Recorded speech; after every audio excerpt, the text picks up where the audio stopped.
kumhimidi Allah subhanahu wa ta'ala na kumtakia rehema na amani kipenzi chetu Bwana Mtume Muhammad sallallahu alaihi wasallam. Hatuna budi ila kumshukuru Allah subhanahu wa ta'ala kwa neema ya afya, kumshukuru Allah subhanahu wa ta'ala kwa neema ya ibada, kumshukuru Allah subhanahu wa ta'ala kwa neema ya kutupa tena fursa ya kuwa pamoja kwa sababu ambayo ni muhimu sana. Hakika katika mabustani ya peponi ni pale mahali watu wanapokusanyika kumtaja Mwenyezi Mungu Subhanahu wa Ta'ala na kuelimishana ili kusudi watoke katika hali ya unyonge ambayo wanayo na waingie katika hali ya neema na nguvu zinazo letwa na Allah Subhanahu wa Ta'ala.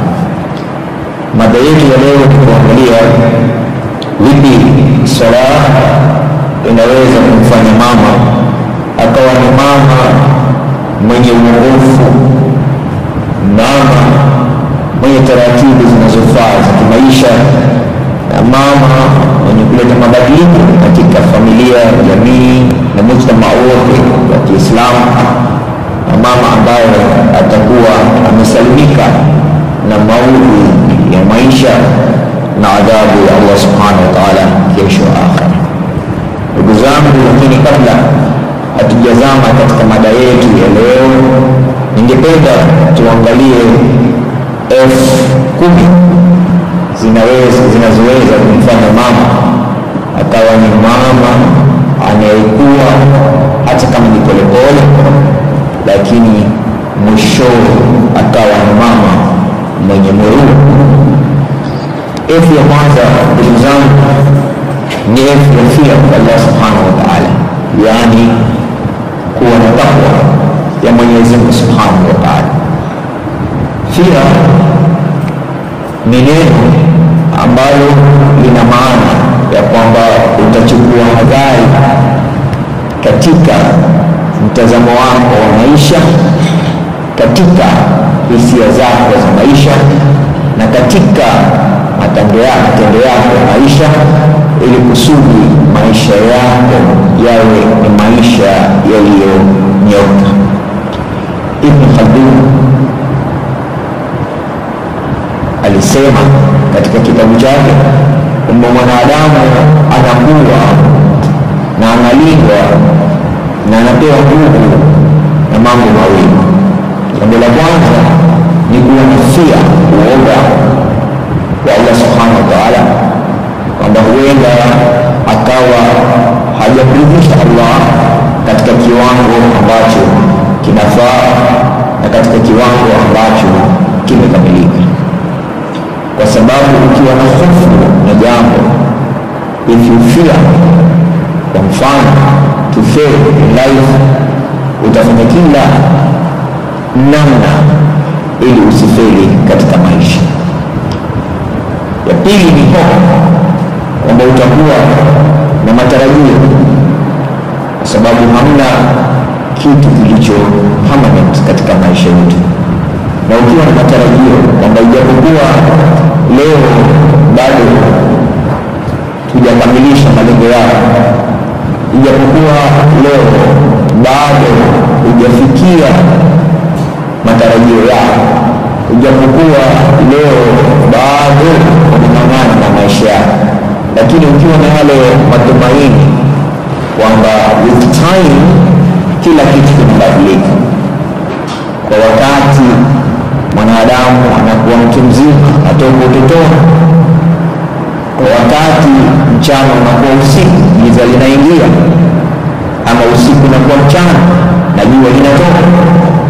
Kwa wakati unakuwa ni mtu unajua hata kabla ya hapo ulikuwa hujui.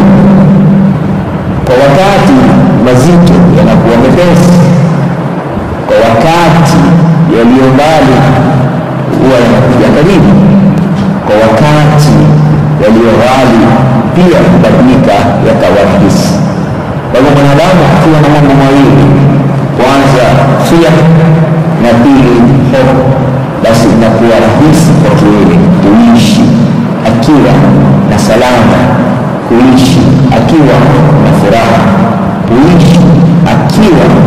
na mazingatio na matarajio ambayo yatamjenga hapa duniani na kesho akhera. Allahumma atina fi dunya hasanatan wa fil akhirati hasanatan wa qina adhaban nar. Hiyo ni dua iliyo katika Qur'an, kitabu chetu kitukufu, ambayo Allah subhanahu wa ta'ala ametupatia kama silaha ya kumuomba ili kusudi maisha yasitushinde nguvu na akhera yetu iwe nyepesi na kuingia katika pepo yake iwe ni jambo rahisi. F ya pili, ndugu zangu, ni F ya focus. Focus ni kule kuwa na mtazamo mmoja wa maisha na kuangalia maisha kwa undani, kwa urefu, ili kusudi upate kuona yale mazuri yaliyoko ndani ya maisha. Wanasema in life you see what you focus on. Ikiwa focus yako iko katika mambo mazuri, basi maisha yatakuwa mazuri. Lakini ikiwa focus yako iko katika mambo mabaya, maisha pia nayo yatakuwa mabaya.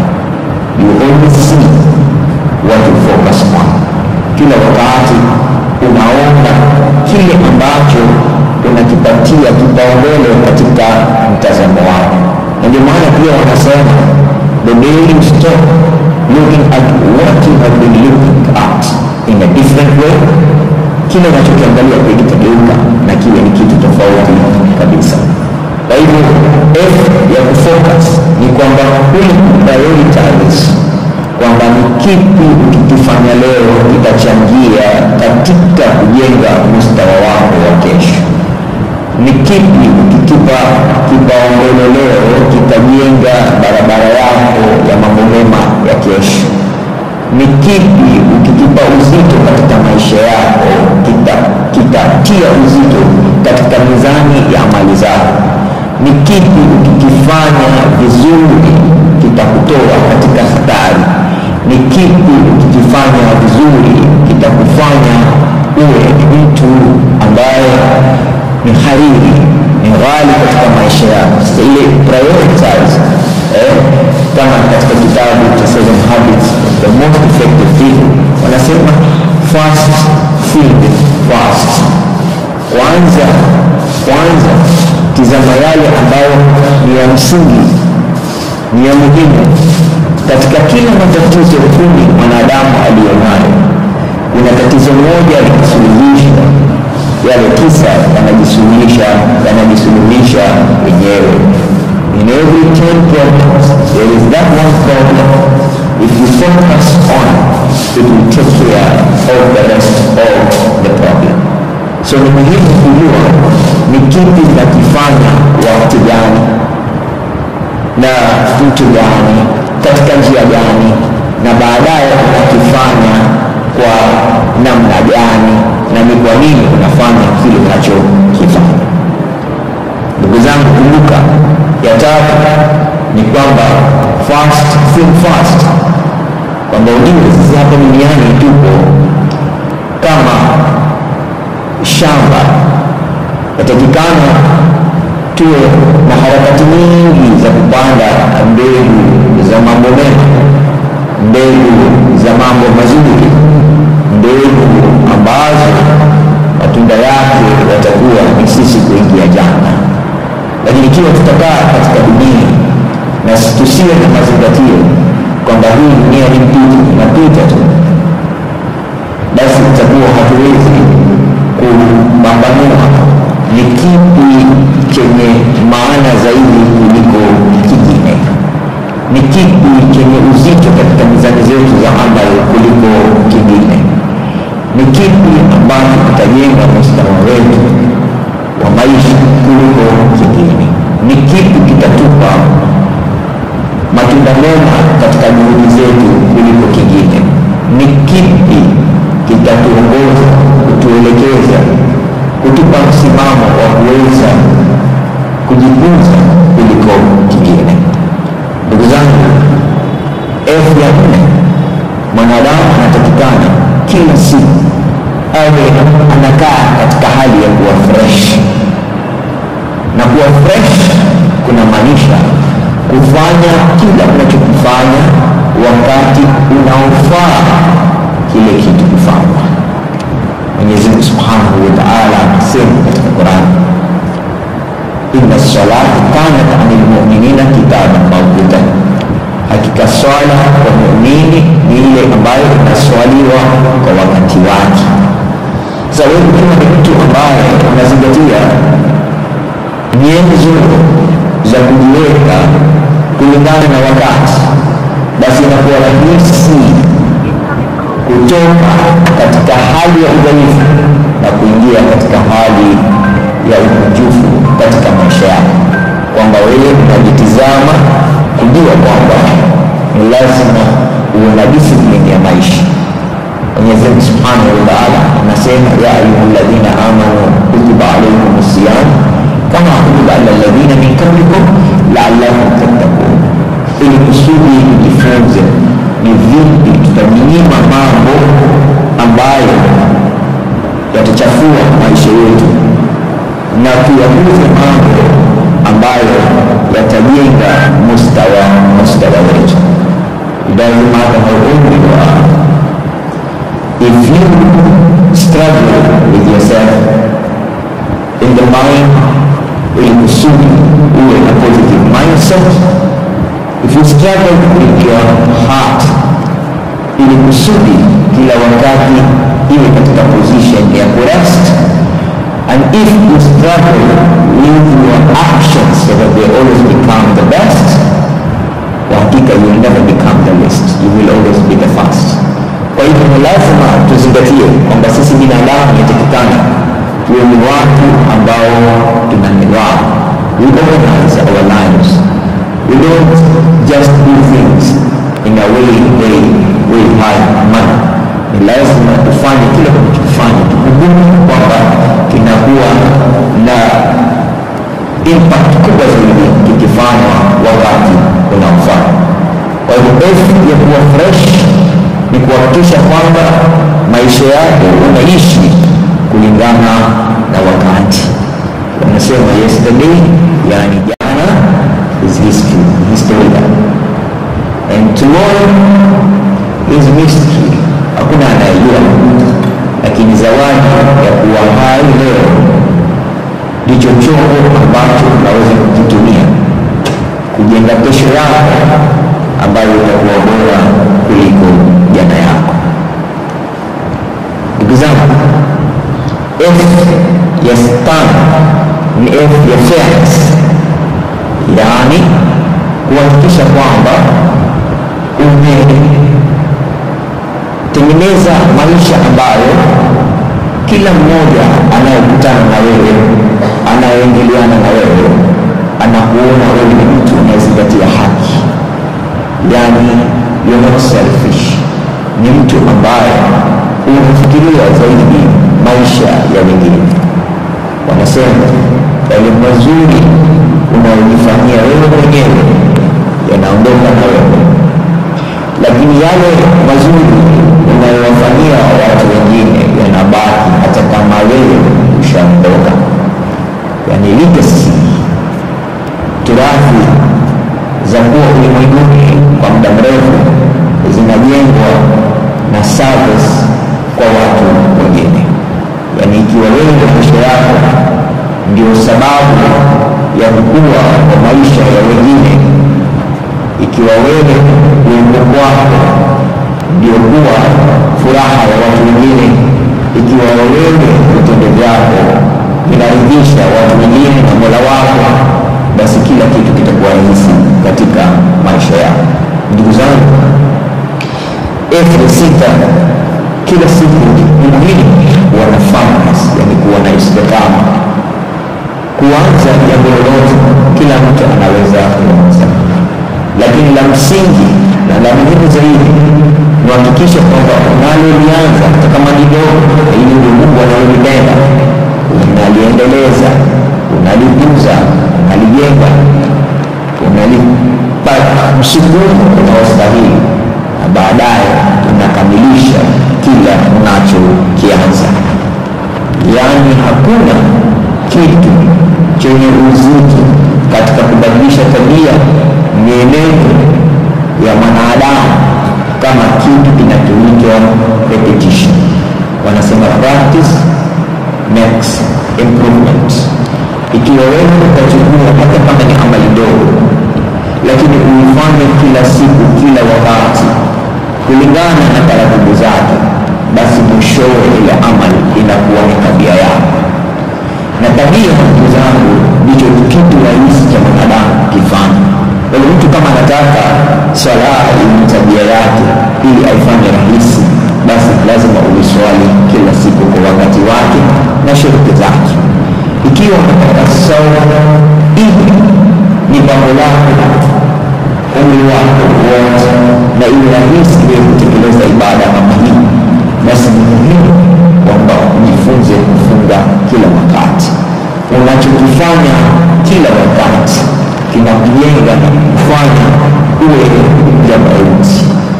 Kwa hivyo weka dhati ndani ya moyo wako na usimame katika matendo yako, na kila tabia yako itakuwa nyepesi katika kuitekeleza, hasa ibada ambazo Mwenyezi Mungu ametufaradhishia na Bwana Mtume Muhammad ametuwekea kama sunna.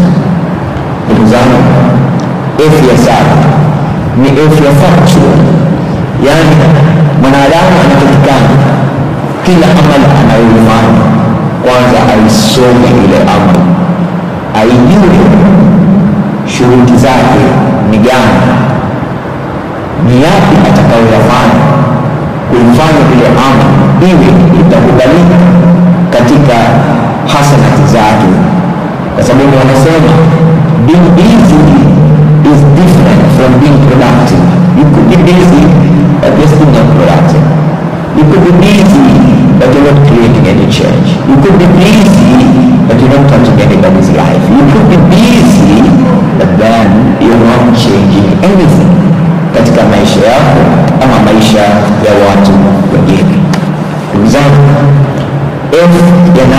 wanasema always foundation makes it permanent.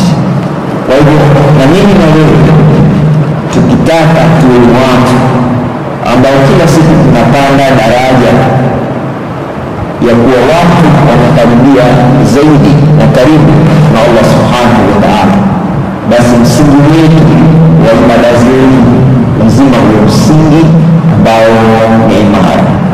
Hawezi jenga ghorofa nyingi juu ya msingi ambao ni dhaifu. Katika sheria ya ngazi na maendeleo ya ladder, mwanadamu anapanda step by step na mwisho anafika kile kilele, sio kwamba sasa anajiona amefaulu, yani amepata success.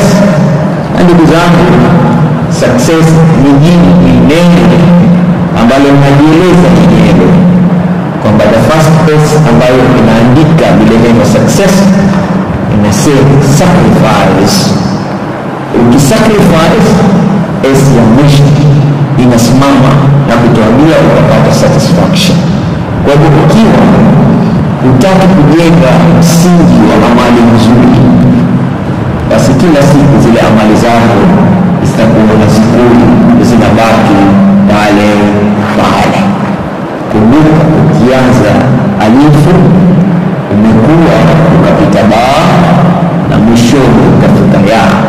Ukianza hakikisha umefika zaidi, kwa sababu mwanadamu ambaye hufanya jambo alafu asishi huwa ni sawa na asifanye.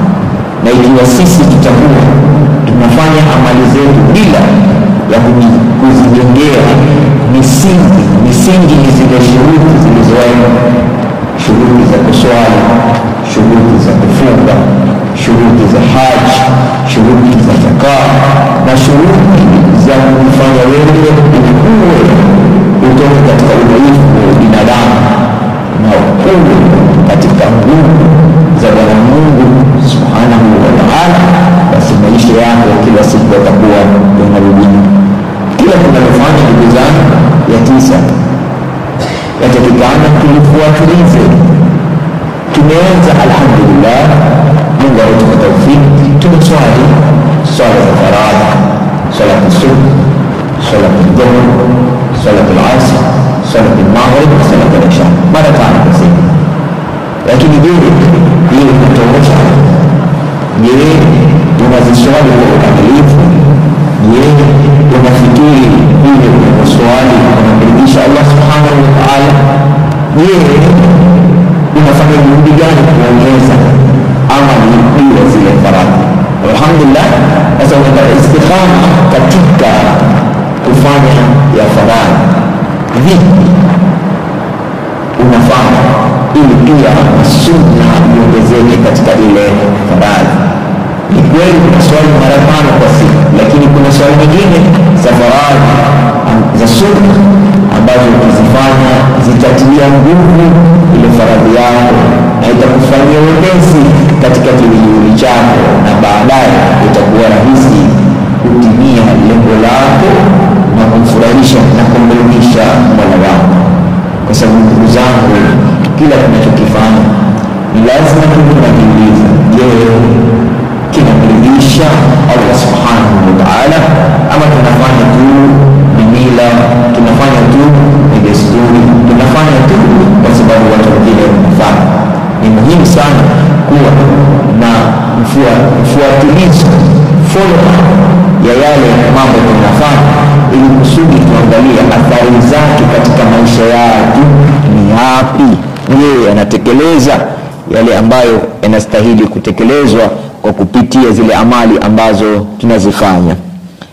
F ya 10 ambayo itakamilisha zile F zetu 10 ni vipi unafikiria yale unayoyafanya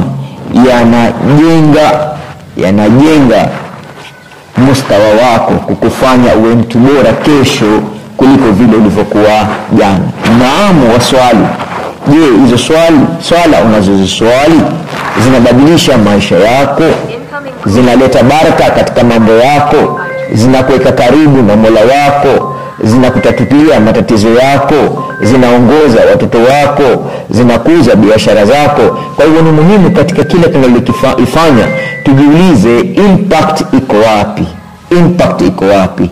Yani athari yake iko wapi? Mimi naswali miaka yote hii, je, nina hakika gani kwamba swala yangu inakubaliwa na Allah subhanahu wa ta'ala? Je, nina hakika gani kwamba swala yangu inamridhisha Allah subhanahu wa ta'ala? Je, nina hakika gani kwamba maisha yangu yanabadilika na yakawa mazuri kwa sababu ya swala yangu? Je, nina hakika gani kwamba swala yangu itaniokoa na moto wa jahannam kesho akhira? Je, nina uhakika gani kwamba mimi ninafanya kila ninachokifanya kulingana na matarajio ya Allah subhanahu wa ta'ala?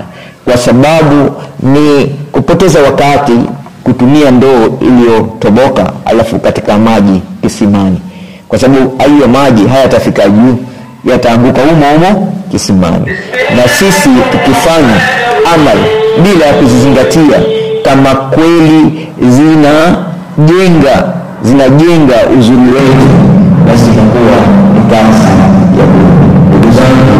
Neno impact linaandikwa na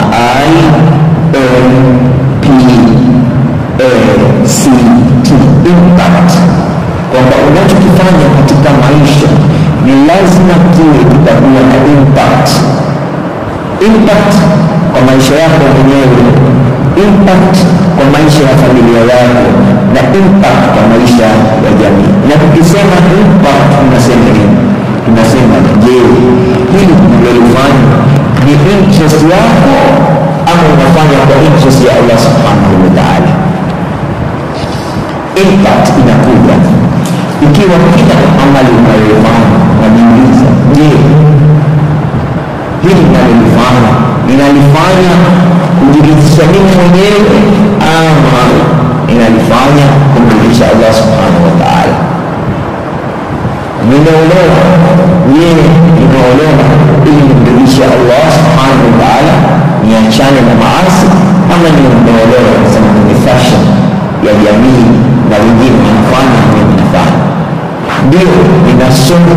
Je, ninasoma kwa sababu ya Allah ama nasoma tu kujulikana na mimi nimesoma? Ni ni kweli nina swali, je, nina swali ili kumrudisha Allah? So the interest, yani kile kiini cha amali kwa nzuri na kukubalika na kukubadilishia maisha yako, ni lazima interest ya Mwenyezi Mungu iwe ndani ya ile amali. Hakuna kitu ambacho kinamsukuma mwanadamu afanye amali nyingi kwa vizuri kama kula na ndani ya wali unaifanya hiyo amali. Hivyo ndio maana katika dini yetu msingi wa mwanzo wa kufanya amali zetu ziwe ni amali zilizokamilisha subhanahu wa ta'ala, tunaanza na nia, al-amalu binniyat, intention. Kabla hujafanya ile action, kwanza unatia nia. Kabla hujasoma, kwanza unatia nia. Kabla hujafunga, kwanza unatia nia. Ile nia ni kukupa wewe unazozihitaji kuamini kwamba mimi nimejitolea kufanya amali hii ili kusudi Allah subhanahu wa ta'ala apate kuniridhia, apate kunikubali, apate kunihifadhi. Sasa ikiwa ile interest haipo katika matakwa ya Allah subhanahu wa ta'ala, ile impact ya lile unalofanya inakuwa chini kabisa. Na kuhakikisha kwamba ndani ya moyo wako ile interest iko madhubuti, imeshika, basi ni muhimu kusema ile nia kwamba mimi nina swali.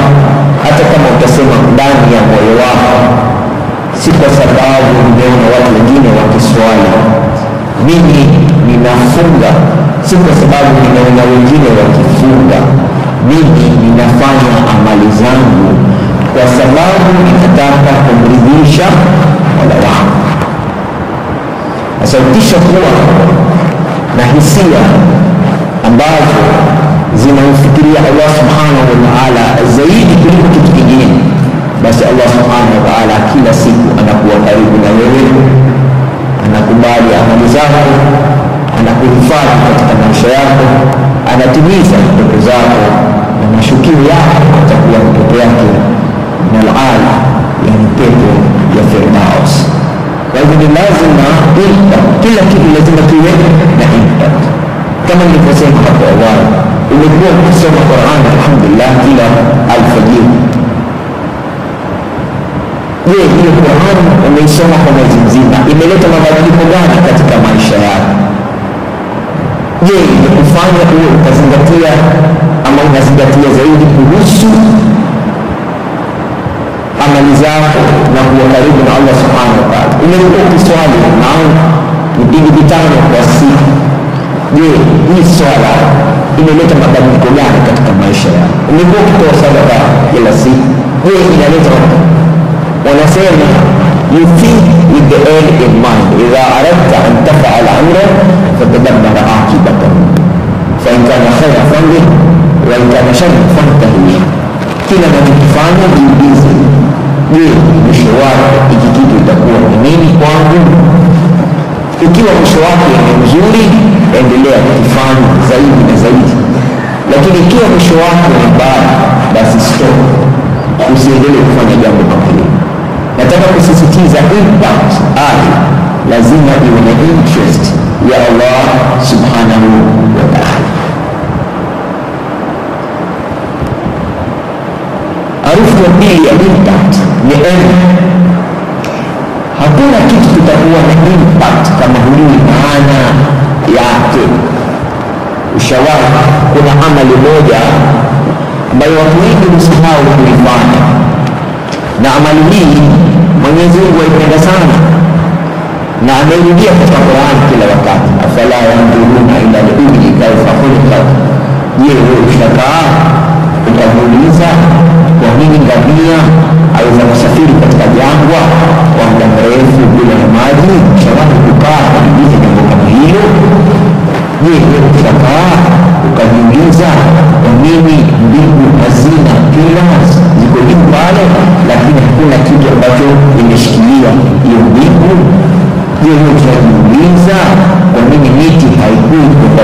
anakuwa kutoka juu. Wewe ukijiuliza kwa nini mtoto hazaliwi mpaka kuwe na baba na mama? Je, ukijiuliza kwa nini tulizaliwa tukiwa wachanga? Kwa nini Mungu hakutuumba tukiwa wazima moja kwa moja? Lazima katika maisha utumie angalau dakika 30 kila siku ama saa moja kila siku kujiuliza maswali, utafakar, hali yatafakkarun, hali yatadakkarun. Je, wewe ni mtu ambaye unafikiria? Je, ni mtu ambaye unadhukuru? Kufanya tu mambo vile yanakuja, kila unapofanya unajiuliza kwa nini hii ni mambo gani? Na kuswali, unarukuu, unasujudu, hii inaleta kwa sababu ukijua maana ya kile unachokifanya utakifanya kwa maana. Ukijua maana ya kile unachokifanya utakifanya kwa maana, yani hautachoka kukifanya.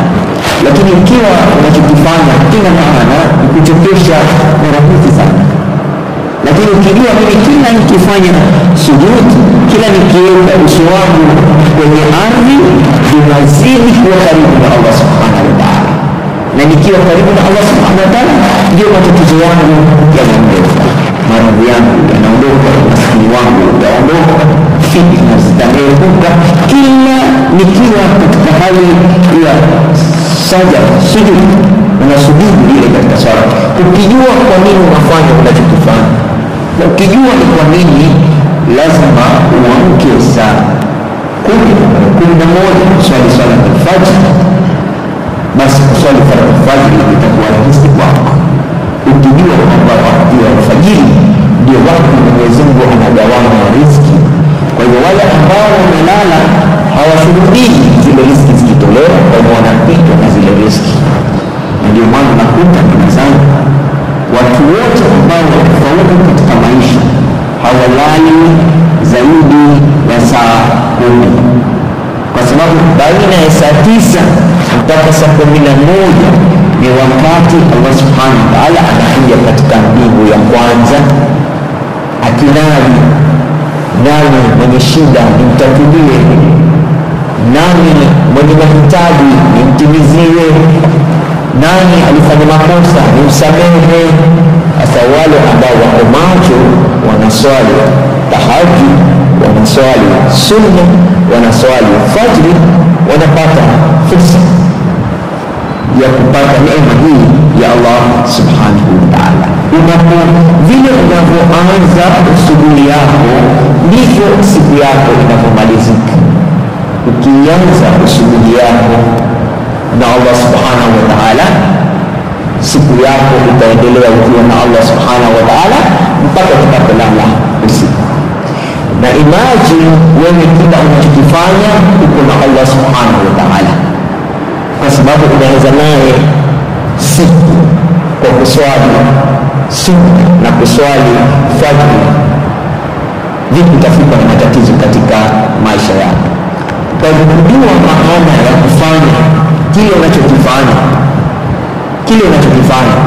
basi kukifanya inakuwa rahisi, unakuwa na nguvu, unakuwa na energy, unakuwa na nishati, unakuwa na msukumo, unakuwa na raha. Amali zote zetu sisi Waislamu, amali zote tunafanya sisi Waislamu, ndani yake kuna halwa ndani yake, kuna utamu ndani yake, lakini huwezi kufaidi utamu wa amali tunazozifanya kama hujui kwa nini unazifanya. Kwa hivyo kaa chini mara nyingine ujiulize, kwa nini wengine walikufa ndani ya matumbo ya mama yao, mimi nilisurvive? Kwa nini wengine walikufa wakati wanatoka matumbo ya mama yao, mimi nilitoka salama? Kwa nini wengine wanakufa wakiwa watoto wadogo na maradhi ya watoto, lakini mimi sijakufa? Kwa nini mimi nimefika? Yaani wajiuliza, kila ukijiuliza unaona ile neema ya Mwenyezi Mungu katika maisha yako. Kwa nini wengine wamekaa wamefika miaka 50 hawajaolewa? Alhamdulillah, mimi nimeolewa. Kwa nini wengine hata kula wao wameshinda, mimi alhamdulillah riziki ninapata, alhamdulillah. wengine hata mahali pa kulala hawana, wako kwenye baraza huko nje. Mimi alhamdulillah kuna mahali naika kitu usiku. Hali ya tafakaru ni leo kuchukua time kufikiria kuzikuru ni neema za Allah subhanahu wa ta'ala. Kwa nini jua linatoka mashariki linaenda magharibi? Kwa nini lisitoke huko likaenda huko? Kwa nini linatoka huko likaenda huko?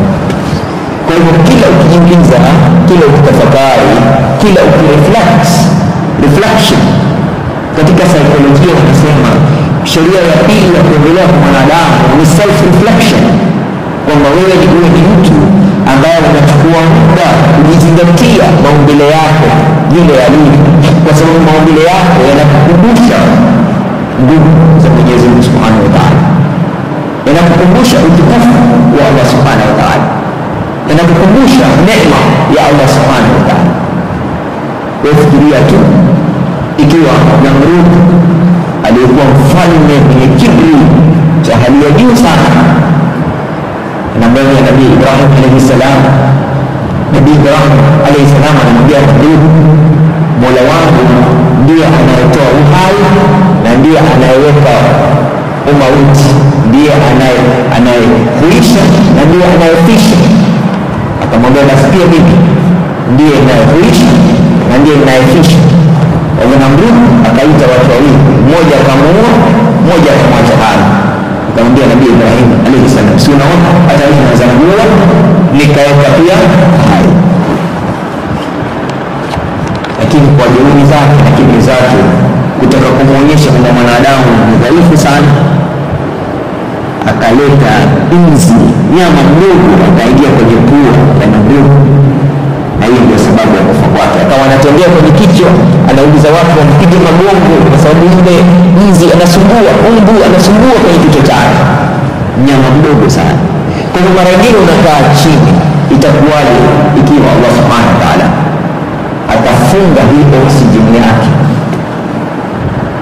Itakuwaje Mwenyezi Mungu akiamua kusa hizi kwamba hii hewa tunayoivuta hii ataifunga, hakuna hata mmoja atatoka hapa msikitini, kwa sababu kama kuna kitu ambacho mwanadamu hawezi kuishi bila hii hewa inaitwa oksijeni. Unaweza kuishi kwa muda bila chakula, unaweza kuishi kwa muda bila maji, lakini hauwezi kuishi hata kwa sekunde moja bila oksijeni.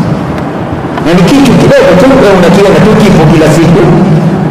Bwana mmoja alikuwa mgonjwa, subhanahu wa ta'ala, subhanallah, Mwenyezi Mungu atakuonyesha ukarimu wake kwa sisi binadamu. Akapelekwa hospitali, akawekwa ICU, akafungwa oxygen kwa sababu ilikuwa pumzi zake zimeanza kupungua. Alipopona akaletewa bili kwamba ile oxygen aliyofungwa ilifika 120,000. Akaanguka chini akasujudu kumshukuru Allah Subhanahu wa Ta'ala.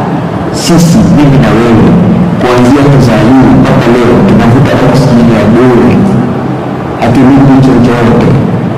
Ukienda hospitali ukiomba oksijeni unalipa bili kubwa sana. Ushawahi kufikiria jambo kama hili? Kuna Mwenyezi Mungu anakufanya uishi bila ya kulipa hata dirham, anakupa oksijeni ya bure. Ndio maana anasema kodi sisi Waislamu tunalipa kwa kuishi hapa duniani ni kumtii Allah Subhanahu wa Ta'ala, wama khalaqtul jinna wal insa illa liya'budun. Hatukuwaumba wanadamu na majini ili watu isipokuwa watu waabudu. Tunapata kila kitu free, lakini hii free lazima uishukuru. Fa bi ayi alai rabbikuma tukadhiban. Ni hivi katika fadhila ya Mungu aliyokupa wewe ukikataa, ni ili utakataa. Kuna watu wanatamani kulala hawalali, subhanallah. Wengine hawalali mpaka meze tembe wapigwe sindano, wewe unalala, alhamdulillah, neema kubwa sana. Kuna wengine hawawezi kula, wamewekwa makai kwa hospitali, chakula kinaingizwa kwa kupitia pale, wewe unakula, neema kubwa sana. Wengine hawawezi kutembea, miguu imekata, sukari zimewashinda nguvu, wazazi wetu wamezaliwa na miguu saizi hawana, lakini wewe alhamdulillah na miguu yako umetoka nyumbani kwako mpaka kwa msikitini kwa miguu yako mwenyewe.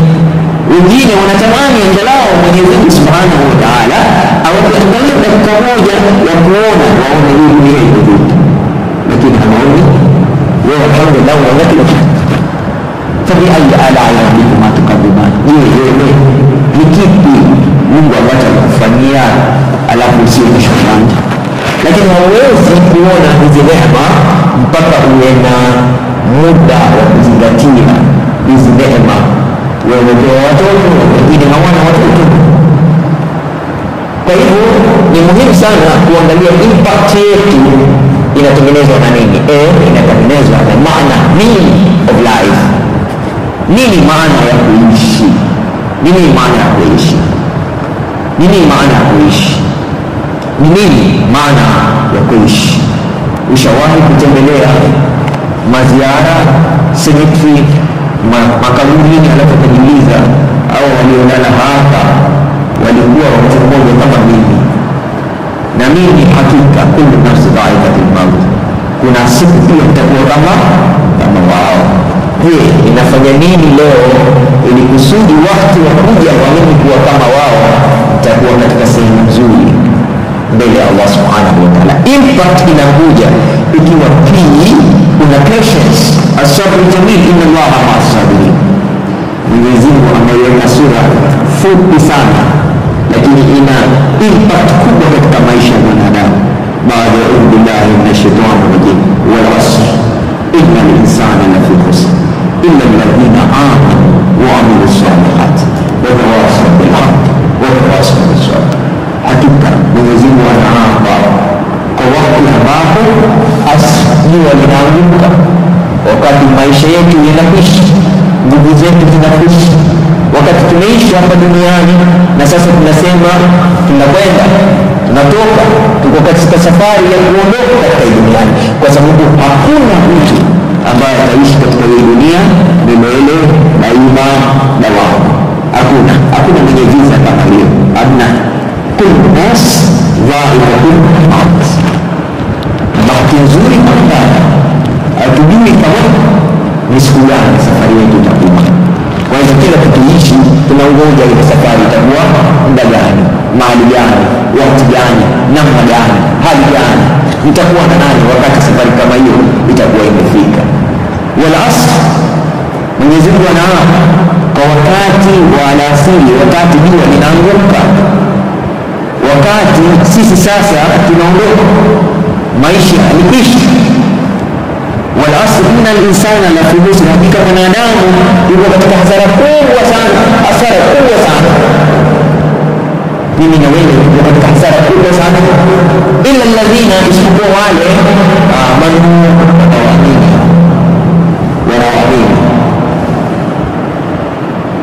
wanaamini an tu'mina billahi wa malaikatihi wa kutubihi wa rusulihi wa bil yawmil akhir wa bil qadari khairihi wa sharrihi. Wale wanaoamini kwamba Mungu yuko, malaika wapo, na Mungu ataisha vitabu vyote kwa kuongoza wanadamu, na siku ya kiyama ipo, siku ya hisabu ipo, na kadari ipo. Imani, faith. Illa alladhina amanu wa amilus salihati, sio wale wanaoamini tu, bali baadaye wanatumia ile imani yao kufanya mambo, matendo yaliyo mazuri, amali salihati. Watawasaw bil haqqi, kila siku wanatekeleza haki. Watawasaw bis sabr, na wanakuwa wengi kusubiri. Kati ya watu Mwenyezi Mungu anawapenda, inna Allaha yuhibbus sabirin, anapenda watu wanaosubiri. Na ukifanya amali yako kwa subra, hata kama hujahisi matokeo mazuri kwa sababu ya kuswali kwako, hata kama hujahisi matokeo mazuri kwa kusoma Qur'an yako, hata kama hujahisi matokeo mazuri katika kufunga kwako, unasema inna Allaha ma'as sabirin, I will never give up, I will never give in. With Allah there is an answer for everything. Sitachoka kumwabudu Allah Subhanahu wa Ta'ala, kwa sababu si muabudu Allah subhanahu wa ta'ala kutaka fadhila zake, na muabudu Allah subhanahu wa ta'ala kwa sababu ni haki yake kuabudiwa. Ndio maana kila siku mara 17 tunasema iyyaka na'budu wa iyyaka nasta'in, iyyaka na'budu wa iyyaka nasta'in, iyyaka na'budu wa iyyaka nasta'in. Wewe ndio unaabudu, wewe ndio unaomba msaada. Patience. Kuna wengine wanafanya amali nzuri, muda mchache tu baada ya kufa wanaamua kuwa wabaya, yote napotea, anaingia motoni. Na kuna wengine wanakuwa na uasi wa aina moja au mwingine, wanakaa chini wanafikiria, wanasema la, Mwenyezi Mungu anastahili kuabudiwa. Kwa hivyo impact inakuja tukiwa na patience, tukiwa na subra. Moja katika milango kuingia peponi ni mlango na ile subra. Patience, kwamba ukiwa unasubiri unapopata neema kuna kiburi, na unasubiri unapopata dhiki, huyu ni mtu ambaye kushukuru, unamkumbuka Allah subhanahu wa ta'ala. Mwenyezi Mungu anasema fadhkuruni adhkurkum, mkinikumbuka na mimi nitawakumbuka. Nikumbukeni, ud'uuni astajib lakum, niombeni na mimi nitawajibu maombi yenu. Ni ahadi ya Allah subhanahu wa ta'ala. Kwa hivyo impact katika amali zetu na maisha yetu inakuja ikiwa tutakuwa watu wenye subra. Si kuswali siku 2-3 alafu unasema sio mabadiliko, acha niache kuswali. Unasimamia mtoto wako asome vizuri, mara unachoka unaachilia tu anaanguka mtihani. Unamnasihi mzee nyumbani ili afanye mambo mazuri, unakuwa bibi mzuri. Mzee kutoka nyumbani anamwambia mume wangu, najua sasa unatoka na unatafuta riziki ya kukuletea tuishi vizuri, lakini nataka kukuomba kitu moja, mume wangu, usichukue riziki ambayo si halali ukaja kutuangamiza sisi sote. Ukiwa kule nje, hakikisha unafanya kazi ili upate riziki ya halali. Una hofu, na kwa hivyo unakumbusha kila siku kwamba sisi, mimi na watoto wetu tunategemea amali zao. Ikiwa ni nzuri na familia yetu itakuwa nzuri, na ikiwa mbaya familia yetu itakuwa mbaya. Impact kwa sababu ya wakati, impact inakuja kama sisi tutakuwa tuna pay attention,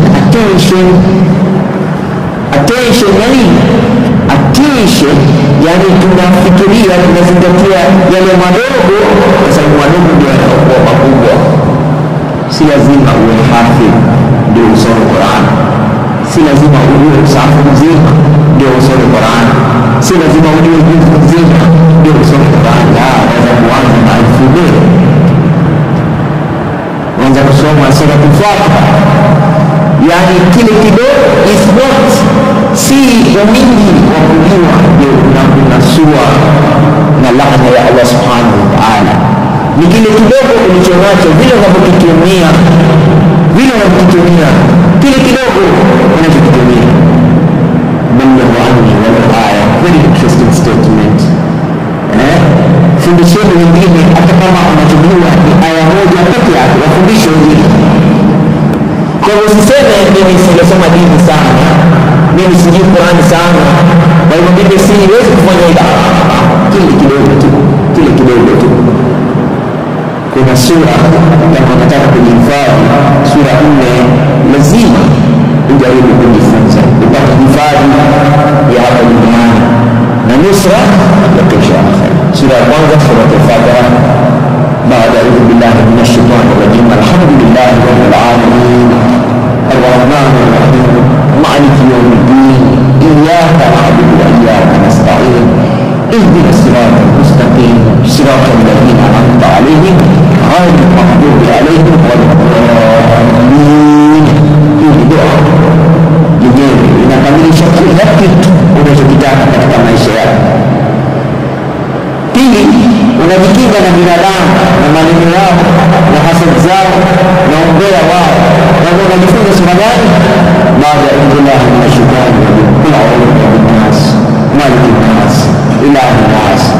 شر الوسواس الخناس الذي يوسوس في صدور الناس من الجنة والناس. Alafu unajilinda na zile nguvu za nje za majini na shari kila aina kwa kufundisha sura al-Falaq. Kila a'udhu bil falaq ba'da a'udhu billahi minash shaitani rajim. Bismillahir rahmanir rahim. Kila a'udhu bil falaq min sharri ma khalaq wa min sharri hasidin idha waqab wa min sharri naffaathati fil 'uqad wa min sharri hasidin idha hasad. Alafu sasa unamtukuza Mwenyezi Mungu kumuonyesha ile tauhidi ya kuwa Allah hakika ni mmoja tu, Allahu samad, kuzaa wala kuzaliwa. Mwenyezi Mungu anapenda kusifiwa, anataka kutambulika yeye ni nani. Kul huwa Allahu ahad, Allahu samad, lam yalid wa lam yulad wa lam yakul lahu kufuwan ahad.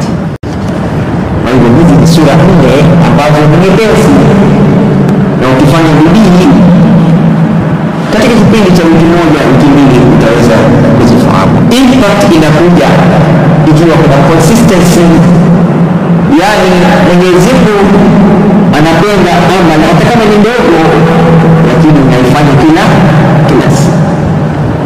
Hata kama kila siku unapewa kama biskuti cha shilingi 5, lakini kila siku unaswali rakaa 2 kabla swala ya fajr kila siku, kwa sababu rakaa 2 zinazoswaliwa kabla ya swala ya fajr zina thamani yake kubwa kuliko yale yaliyomo duniani na yaliyomo mbinguni. Rakaa 2 pekee yake, ukiwa na tabia ya kuswali rakaa 2 kabla swala ya subhi, rakaa 2 kabla swala ya subhi, mizani yake hizi rakaa 2 ni kubwa nzito kuliko yale yote yaliyomo hapa duniani na mbinguni. Rakaa 2 pekee yake. Ndio mwanadamu mara nyingi mpaka kitu ndio anaamini kuamini mengine ambayo hayaoni kwa shida.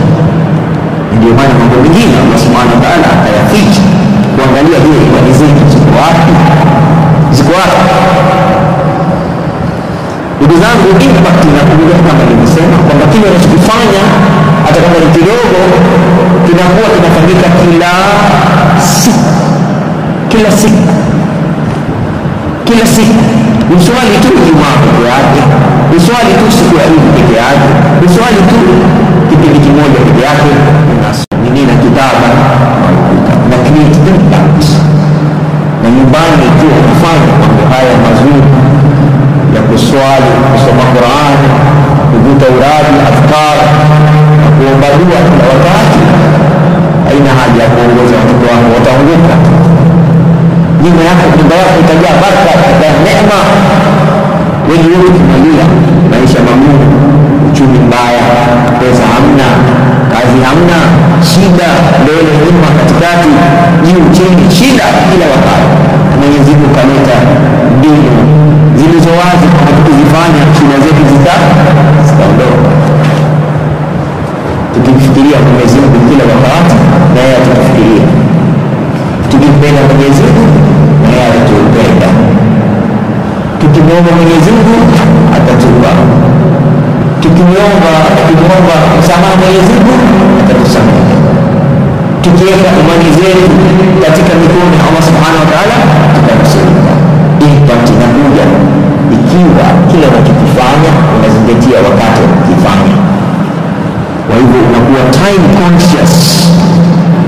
Discipline inaitwa kufanya kile ambacho unastahili kufanya wakati ambao unafaa kufanya. Hauwezi kuswali subuhi wakati wa isha, hauwezi kuswali isha wakati wa dhuhur, hauwezi kwenda haji Rabiul Awwal, hauwezi kwenda haji wakati wa Ramadhani, hauwezi kwenda haji Rajab, Shaban. Haji watu wanaenda wakati wa Dhulhijja. Kila jambo lina wakati wake. Kwa kuzingatia wakati na kufanya yale yote unayofanya, kwa sababu wakati ukikuponyoka kupata tena kwa shida sana.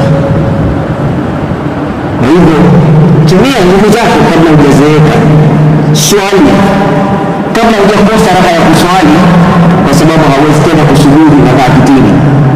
Raha ya kuswali ni kusujudu, raha ya kuswali ni kurukuu, raha ya kuswali ni kuswali kulingana na masharti yaliyowekwa na Allah subhanahu. Sasa umekaa mpaka umezeeka, alafu sasa huwezi tena kusujudu, ndio unaanza kuswali kwenye kiti, unakosa ile hilwa, sweetness, honey,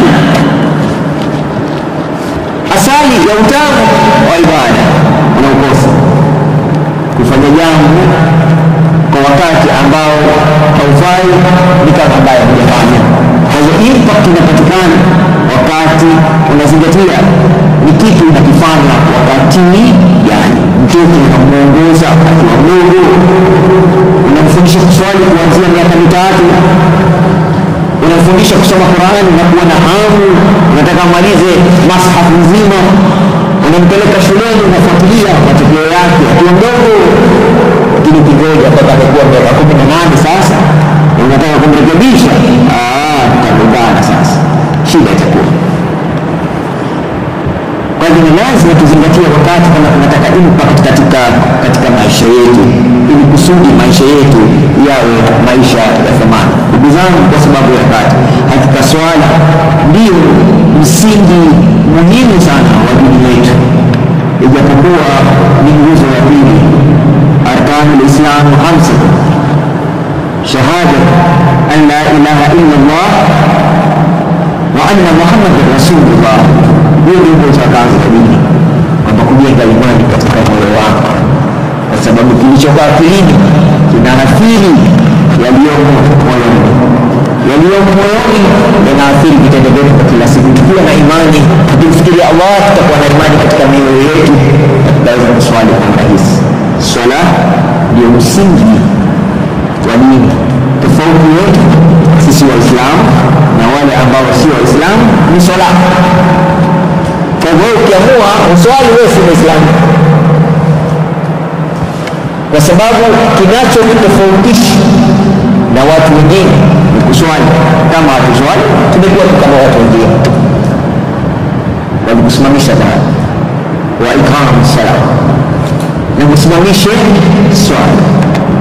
Kad aflaha almu'minin, wamefaulu hakika walioamini. Alladhina hum, wale ambao fi salatihim khashi'un, wale ambao wanaswali wanamfikiria yule wanaosalia, wanasahau mambo yote mengine ya nje, wanaweka picha ya Allah subhanahu wa ta'ala mbele, fikra za Allah mbele, hisia za Allah mbele, unapata khushu, unapata concentration. Ndugu zangu, hakika ikiwa swala ndio nguzo muhimu wa Uislamu, basi ndio nguzo ya imani. Swala ndio inayotuokoa na madhara ya duniani, inayotuhakikishia mapumziko mema kesho peponi. Swala ndicho kitendo kikubwa sana kinatuonyesha mapenzi yetu kwa Allah subhanahu wa ta'ala. Umeacha shughuli zako zote, umekaa juu ya swala, unamsujudia Allah subhanahu wa ta'ala, unafanya kitendo ambacho Iblis alikataa kukifanya. Kwa hivyo unamkana Iblis na unamtukuza Allah subhanahu wa ta'ala. Swala ni kitendo ambacho kinatufundisha adabu, discipline, kwa sababu hatuwezi kukifanya nje ya wakati wake.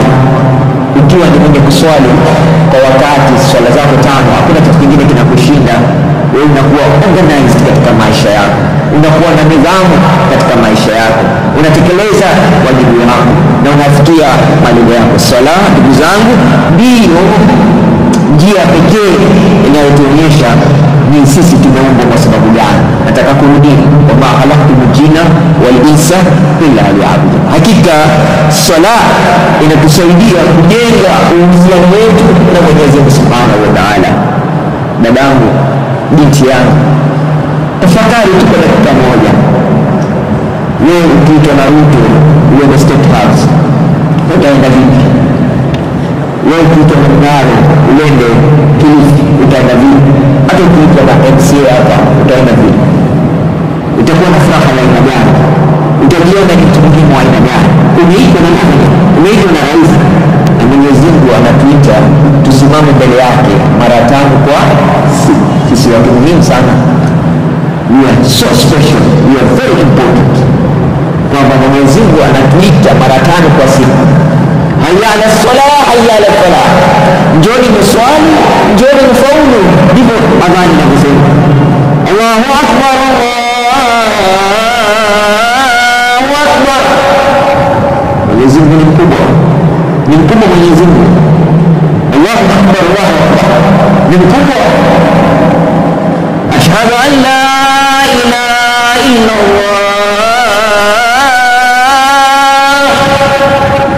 na naamini kwamba Mtume Muhammad ni mtume wetu, ndio mwongozo wetu, ndio mwalimu wetu. Allahu akbar, Allahu akbar. Ashhadu an la ilaha illa Allah, hakuna apasaye kwa haki ila Allah subhanahu wa ta'ala, wa ashhadu anna Muhammadan rasulullah. Hayya ala salah, njoni mswali, pandeni mswala yenu mswali. Hayya ala falah, njoni mfaulu. Ayambarishwa, ina hakika kwamba wewe kama mimi tunataka kufaulu katika hii maisha yetu ya dunia yetu na kesho akhera. Mwenyezi Mungu anatuambia mara 5 kwa siku, hayya ala salah, njoni mswali. Kwa nini tuswali? Hayya ala falah, njoni mfaulu. Kila kitu kitakuwa rahisi ukisimamisha sala zenu. Kwa hivyo sala ndio kitu ambacho kinakupa solitude, upweke wa wewe na Mola wako peke yako. Sasa waweza kumwambia kila unachotaka kumwambia. Ukimwambia mwanadamu wenzako atakukejeli, atakuonyesha aibu zako kila mahali, lakini hapo unamwambia Allah subhanahu wa ta'ala, solitude, wewe pekee na Mwenyezi. Hamna pazia katikati. Hiyo ndio muhimu sana kwa mama. Sala inabadilisha attitude zetu vile tunavyoona maisha ya Mungu. Maisha si magumu, yanakuwa magumu ukitaka kuona Mungu, yanakuwa magumu. Lakini Mwenyezi Mungu asasema, anayemtegemea mimi huyo atafaulu tu. Yule yote ambaye atakuwa anamtegemea mimi, basi sitamwacha bure. Waman yuti Allah wa rasulahu faqad faza fawzan adhima, yule ambaye atamfuata Mwenyezi Mungu na mtume wake atafaulu katika kufaulu hali ya juu sana. Sala inakupatia knowledge, inakupa utulivu, starehe ya moyo, umakinifu wa maisha, na hakikisho la kwamba maisha yako yatakuwa hapa mazuri na kesho akhira. Allahumma atina fi dunya hasanatan wa fil akhirati hasanatan wa qina adhaban nar. Alafu sala inakupa attitude, inakufanyia clarity ya fikra zako, unafikiria ukiwa na mapanuzi ya fikra. Mwenyezi Mungu anatia baraka fikra zako, na sala inakujengea tabia nzuri ili uweze kuwa na neema katika maisha yako. Allahumma sahhil lana mimma nurid wa najina mimma nakhaf bifadlika latif. Allahumma ارزقنا فهم الذاكرة وحفظا واسعا ومعرفة تامة والعقل السليم في جسم السليم وتربية مستقيمة وسلامة السليمة والحمد لله رب العالمين. رب سؤال وسلام وزنفكية حشيدة نصحابة عقراني نتيلة اليميمة يجزين وتفنيه maisha yetu yawe maisha ambayo inahisi. Wabillahi tawfiq, wassalamu alaikum wa rahmatullahi ta'ala wa barakatuh.